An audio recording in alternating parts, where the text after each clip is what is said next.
Olá, tudo bem? Seja muito bem-vindo ao Descarte Final, um programa dedicado a trazer informação e conhecimento sobre transtorno narcisista. O meu nome é Rubens Macedo, eu sou o seu apresentador. Você já conheceu ou conversou com uma pessoa que sabe tudo? Que nunca erra? Que está de posse de informação privilegiadíssima que ninguém mais tem? Não está em nenhum artigo, em nenhum site, em nenhum livro, mas essa pessoa sabe. Essa pessoa realmente sabe tudo ou é narcisista? Vem comigo.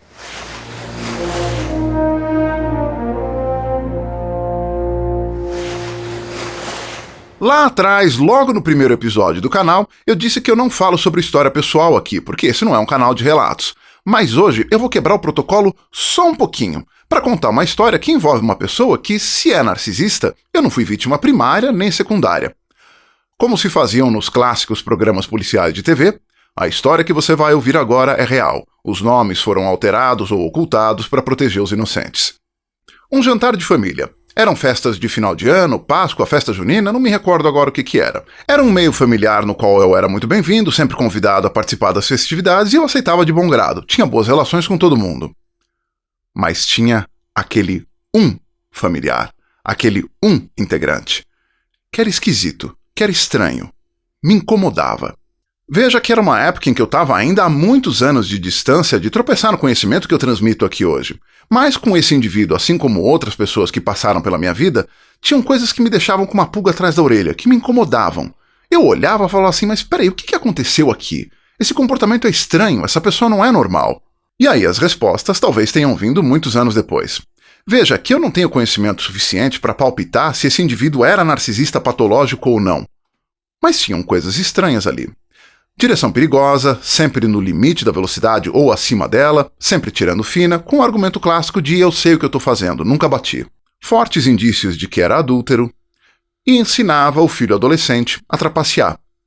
Num desses jogos de videogame com automóvel em que você vai desbloqueando, vai acessando mais recursos conforme você avança no jogo, como uma premiação pela sua performance. Conforme você avança, conforme você tem desempenho, você tem acesso a carros melhores, possibilidade de personalizar, trocar peças, esse tipo de coisa. Eu vejo isso tudo como uma possibilidade interessante de aprendizado para aprender o valor do esforço.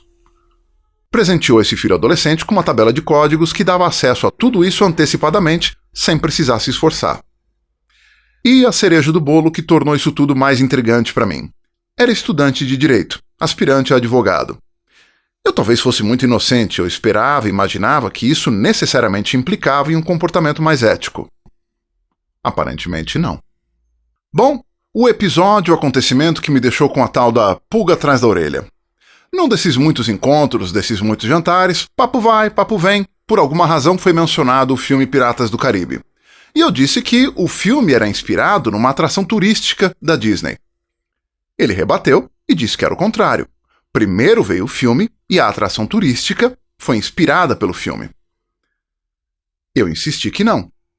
Ele insistiu que sim. Como é que eu sabia?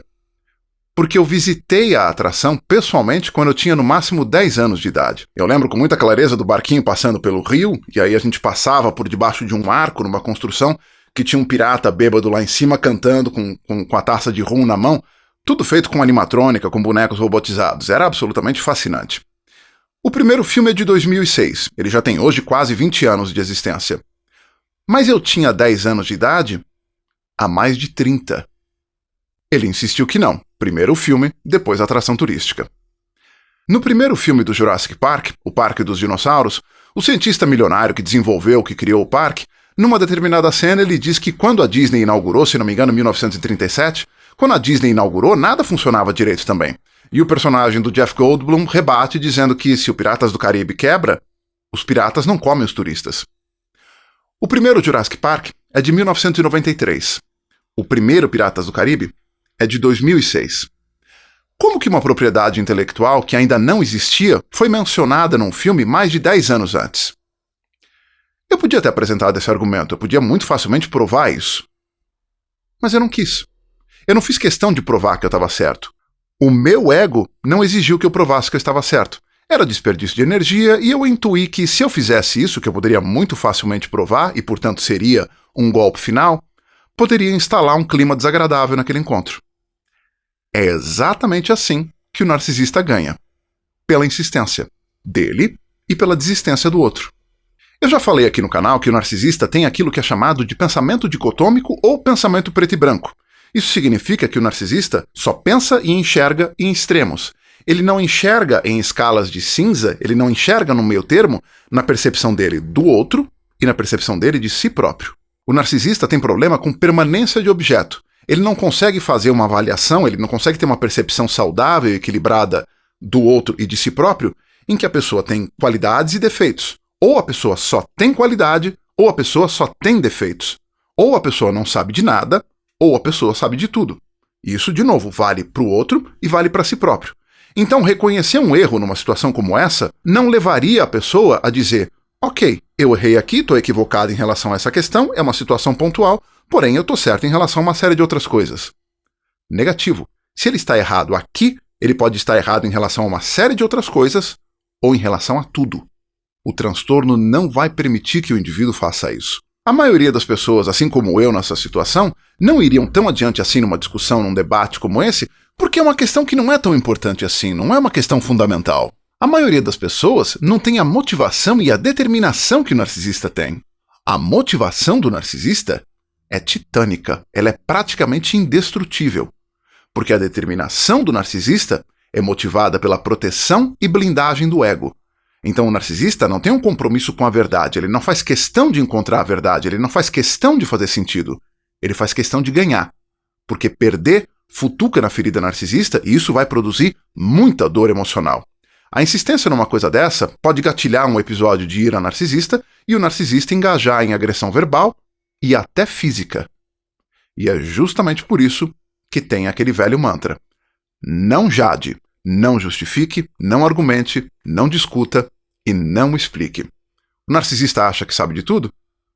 Deixa ele achar. O programa de hoje fica por aqui. Se você curte o trabalho que eu estou fazendo e acredita que ele pode ajudar mais pessoas, curta, comente, compartilhe, se inscreva.